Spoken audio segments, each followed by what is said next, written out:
Ooh. Oof. No. Practice the breathing exercises, right? Oh, wow. Well, if you guys have been watching my channel since 2018, you're probably like, wow, DK, we haven't had a tilt rant from you in a while. We used to get those a lot. Where are they? Well, you're about to get one.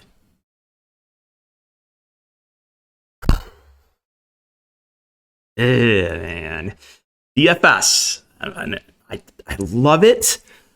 Can make you go crazy. Can make you go a little crazy. All right? And that's how I feel right now. So we will recap everything in a sec. We'll get the rant out of the way. But first, if this is your first time watching, guys, my name is DK. We're going to be breaking down the 2-game Olympic basketball slate on Wednesday. Nice size contest again, 20K to first in the big contest. Good high stakes contest as well. So you do love to see that. The sponsor for today's video, that's going to be Underdog. Guys, if you're not on Underdog, what are you doing? I highly recommend it. We've been dominating player props so far in the Olympics. We got NFL preseason starting up in a couple days as well. So give it a try. You can use the code DKDFS for a $250 deposit match bonus. It'll also be linked in the description below. If you do sign up with the code or the link, it does really help support the channel. So greatly appreciate that. And if you guys look for more content, you can check my Patreon linked in the description. Okay. So now that we got all that out of the way, I don't even know where to start, man. Like, I think I just lost like 5 years off my life from today. First, the lack of sleep. And then wake up, and then, let's talk about this early showdown. Let's take a little gander here at this early showdown slate, right? So, I enter one lineup in it, and I'm winning. I'm winning by like 6 points, right? I'm thinking, okay, man, there is no way we got this. Japan up by 4 with like 10 seconds left, right? Like, let's go. We just made like $500 profit, right? Like, man, let's go, right? And then this scrub, and I mean scrub, off the bench for France, whatever a Matthew Strazel is, it's a 4-point play, and they send it to overtime, and Strazel, 2% of people played him. That lineup catches me in overtime, and I get second place. Don't win. Cost me like $500.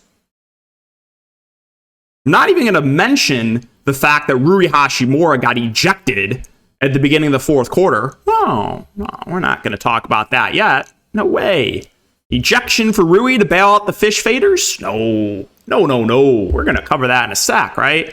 We're just focusing on, man, just the game has to end, right? I have a massive lead over second place. 4-point play. And a Rui ejection.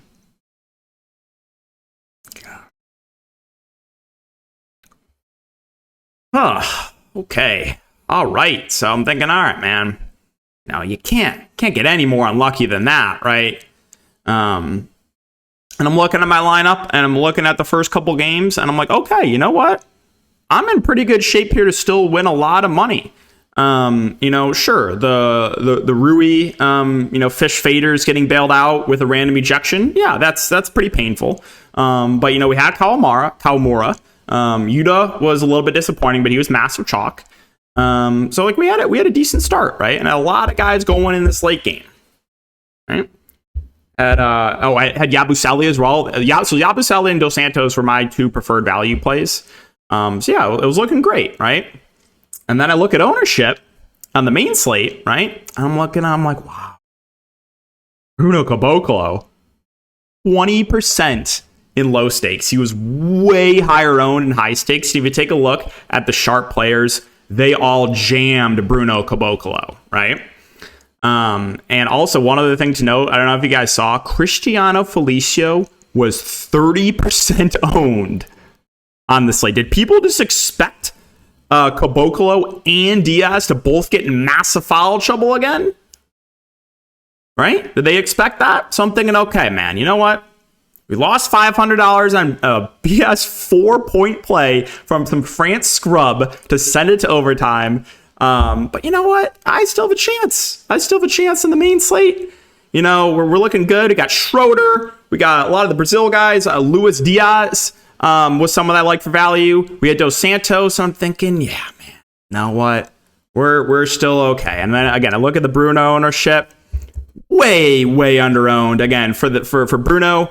If you take a look, let's see if it's even going to load. I don't know. I had it up. Is it not going to load, really, man? Let me see if I refresh this.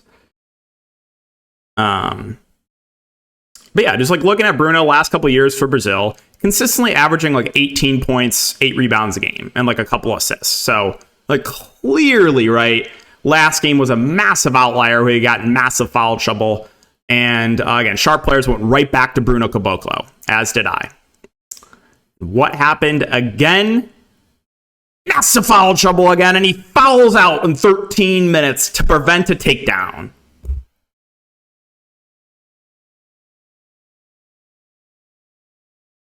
So, I lose $500 because that game goes to overtime.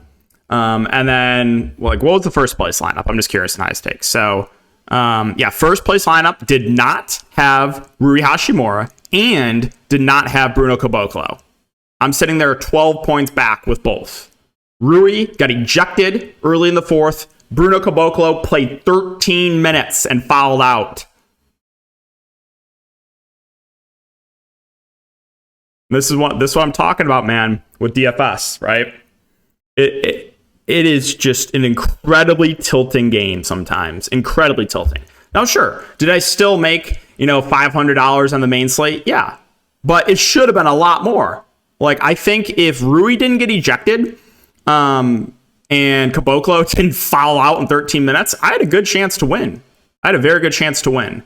We talked about in the video, I was pretty high on Japan and Brazil. Those are the two teams I was kind of prioritizing. There wasn't a lot of great value. Brazil offered some value with guys like Diaz and Dos Santos. And then Japan obviously just ran a very tight rotation. But there's the tilt rant. There it is, guys. I know it's been a while, right? So, yeah. I am just just excruciating pain. Excruciating pain, man. What can you do? Now Bruno Caboclo, and I was talking about this in the Discord, right? I guarantee you he'll be even less owned next slate. And he'll be playing against Japan, right? So I'm going to go right back to the well. If he gets in random foul trouble again, then I'm just going to go play in traffic. I don't know, man. But yeah, so that's the recap there again. Still was an extremely profitable day. Had another great day for props as well. But man, guys, losing $500 at overtime 4-point play. And then Rui ejection and Bruno Caboclo fouling out in 13 minutes at way lower ownership than he should be. Oh, just so much pain. But there's the rant for you guys. There it was, about 5 minutes or so. I've had longer rants. I've had way longer rants. So there it is. Hopefully you enjoyed. And let's talk about the slate. Now, this slate is really, really interesting. I like it because it is very difficult to build out a lineup. I was kind of messing with roster construction before this video. It is extremely hard to build out a lineup. So let's talk about Serbia first here. First game is Serbia and Puerto Rico. The last game, Serbia started Jokic, Bogdanovic, Petrosev, Dobric, and Avramovic. I need to know. Wait, hold on. Avramovic. Those are the 5 starters. Obviously, Jokic and Bogdanovic kind of led the way. We knew that would be the case. They led the way minutes and in usage. 31 minutes for Jokic. I would say like an okay game for 31 minutes. Probably would expect a little bit more from him. And then Bogdanovic had a decent game in 28 minutes as well. Those two obviously going to lead the way offensively. However, there's really like no good value in the slate. So you're going to have to make some really tough calls. If you can afford Jokic, I think he's your safest bet up on the board and the guy with the highest ceiling.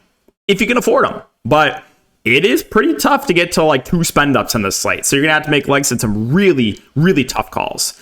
I think it's near impossible to get to Vasily Micic unless he starts. He played 20 minutes off the bench. Now, Micic is not a bad per minute player, But at 7K, I just think it's very hard to click him.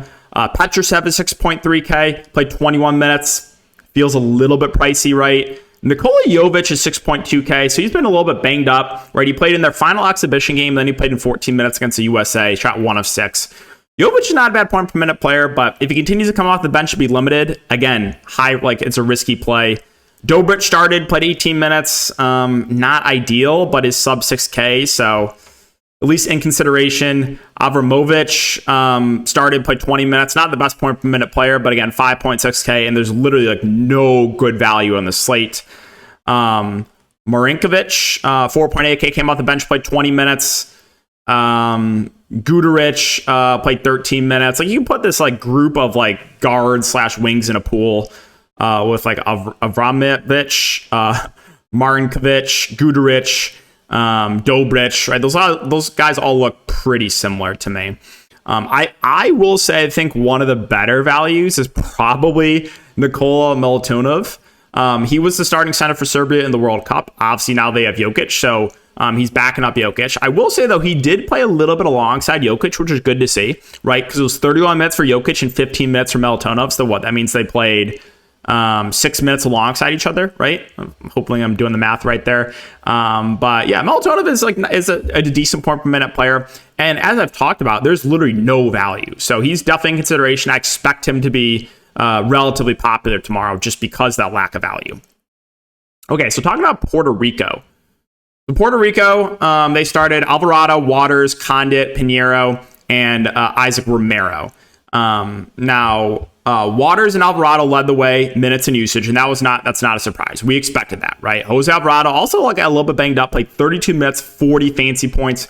Tremont Waters played 30 minutes, did not have a good shooting day, 6 of 19, still put up 28 fancy points. I think those two are great spend ups. You can afford them. I think point per dollar, I might give the edge to Tremont Waters since it's about $2,000 cheaper, but both those guys have shown a pretty high ceiling. George Condit did get in a little bit of foul trouble, still played 25 minutes. I think he's a reasonable play in the mid-range. I do. I think he'll play high 20s minutes. He'll be productive when he's on the court. So he's a solid play there in the mid-range. Pinheiro, not the best point per minute player, played 20 minutes, started. Reasonable, right? Reasonable. Now, Romero, I think, is a very interesting kind of bounce back candidate here. He had, not amazing numbers in the qualifying games, but they were decent. He had some decent games for sure. But he shot 0 of 5 and got benched last game. So I think he'll be relatively low owned, but I think he's an interesting bounce back candidate. And then off the bench, you had Clavel had a really good game in 26 minutes. However, Clavel, if you kind of took a look at the qualifying games, you can kind of see that this game was an outlier game, right? And we talked about that with Cristiano Felicio. And again, casual players jam Felicio. Felicio was unowned in high stakes. Absolutely no one played Felicio. He was 30% owned in low stakes. Felicio, I think, finished with 3 fancy points, right? So we know how casual players play it. They just look at who did well last game and they just jam them. So I'd be a little bit careful. Not saying you can't play Clavel, but I don't think we can expect 25 fancy points again from him. Ortiz, a 5-2. Been consistently playing in this qualifying games, low 20s minutes. Not the best point per minute player, but in play for value because we have very little value options. Devon Reed, former Denver Nugget legend, played 17 minutes. He played a little bit more in the last game than he did in the qualifiers, so don't even know if we can see 17 minutes again from him. Jordan Howard actually is a good point per minute player, but only played 5 minutes. He's a scorer, so it's not something I'm confident in at all, and Jordan Howard can very easily DNP, but I will say there is upside with him. We've seen a couple qualifying games where he's gone for 15, 20 real-life points, and he's 3.9K. So it's a really tough click, I know, in only 5 minutes, but we got to think about it. What happens if he checks in and makes a couple shots? You would think they're going to extend him, right? Because for Puerto Rico, there's 3 guys that are going to get good minutes probably no matter what. That's assuming no foul trouble. It's going to be Alvarado, Waters, and Condit. Outside of that, I think they're going to ride the hot hand. Like Romero was playing well in the qualifying games, shot 0 of 5 and got benched. They went to more, Ortiz and Clavel, right? But it could very easily be, Howard making a couple shots off the bench, getting extended and playing 15 to 20 minutes. So Just wanted to mention that Jordan Howard does have a ceiling, but I have zero confidence with the minutes. He could very easily DNP. He could very easily put a couple. If he comes out and misses the first couple shots, they could just bench him. But the upside is there for a guy like Jordan Howard. Now for South Sudan. So South Sudan, they started Carlick Jones, Shayak, Wendy Gabriel, Omat, and Kual. And the offense is basically run through the top three, but especially Carlick Jones. He played 37 minutes. I think he's right up there with Jokic as the best spot up on the board.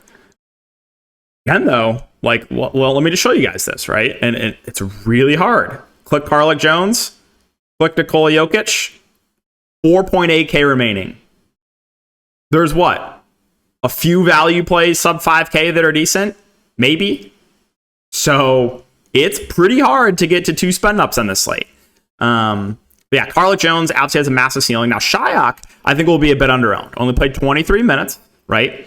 However, that was because of foul trouble, right? And in qualifying games, he was playing 30-plus minutes. And we saw a couple of big games from him as well. So I think he's kind of a sneaky play in the mid-range that will be very low-owned because box score watchers, they'll see what happened last game. They'll see 23 minutes. They'll completely avoid. I think he's still in play. I also think Wendy Gabriel is kind of sneaky. Now, here's the issue with Wendy Gabriel. He is super foul prone. He fouled out in 21 minutes, and that's just always been the downside of Wendy Gabriel. But if he can avoid foul trouble, I would not be surprised if he plays mid to high 20s minutes, and he's a really good point per minute player. So I think he's another kind of sneaky tournament play. I think will be very low owned. JT Thor came off the bench, played 23 minutes, got 9 shots up. I think he's interesting in tournaments. You know, if a guy like Gabriel gets in foul trouble, you could see Thor getting extended.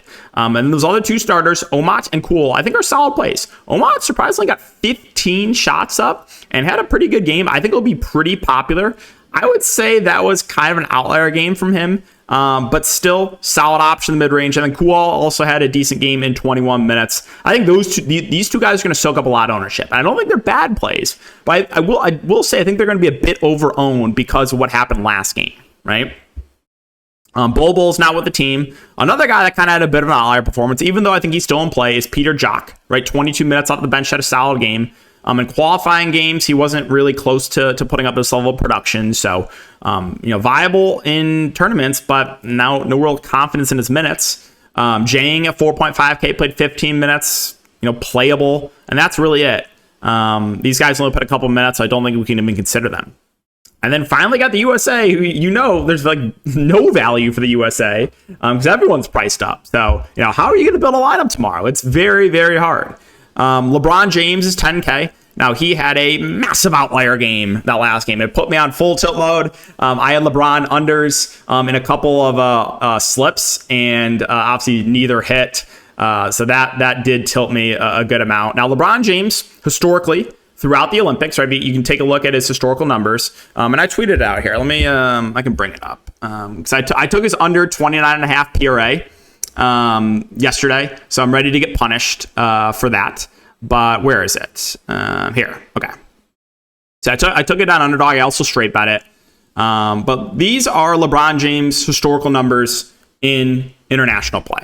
So his first year in the Olympics didn't play much, like 10 minutes a game off the bench. But these are good indicators of what we can expect from LeBron. In the World Cup in 2007, 14 points, 5 boards, 4 assists. In the Olympics in 2008, 15 points, 5 boards, 3 assists. In the Olympics in 2012, 13 points, 5 boards, 5 assists.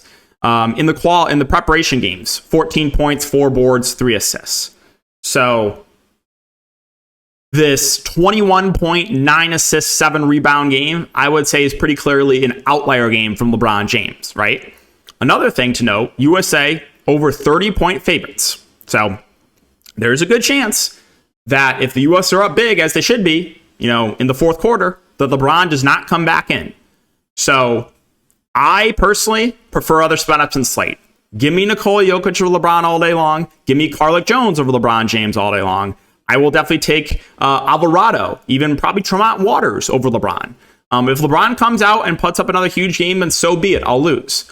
But yeah, I think for me, I will be on the LeBron James fade once again. Other starters, so it was LeBron, Steph Curry, Booker, Joel Embiid, and then Drew Holiday. Steph, Booker, both in the mid high 8K range. 21 minutes for Steph, 8.6K for Booker, 26 minutes. I think these guys are playable. Again, they're not priorities for me, but they are a bit cheaper than LeBron. However, again, I still think I prefer those other spin ups that we talked about because this USA team is just so deep. And if what we expect happens, they blow them out, they're going to play all 12 guys, right? And they're going to really spread out the minutes. Kevin Durant had a really good game off the bench in 17 minutes, but he shot 8 of 9. And again, he's coming off the injury, so I don't really think we can expect 90% shooting from Kevin Durant in limited minutes again. So for me, I'll pass on KD. I will say I think the bigs are a little bit interesting here. Anthony Davis, 8.2K. Dealt with a little bit of foul trouble early on, but had a couple big games in the qualifiers, a couple double-double or in the friendly games. So I think AD probably one of my favorite plays for the USA. Joel Embiid was absolutely horrific against Serbia, only put 11 minutes, but this is a much better spot against South Sudan. So I think Embiid, a little bit interesting. Anthony Edwards came off the bench, played 19 minutes. I think if this game is a massive blowout, he'll probably be on the court. So I do have a little bit of interest there in Ant. Drew Holiday had a really solid game in 24 minutes. However, I think that was a bit of an outlier as well from him. 6 of 8 shooting. We know Drew's out there more for defensive purposes.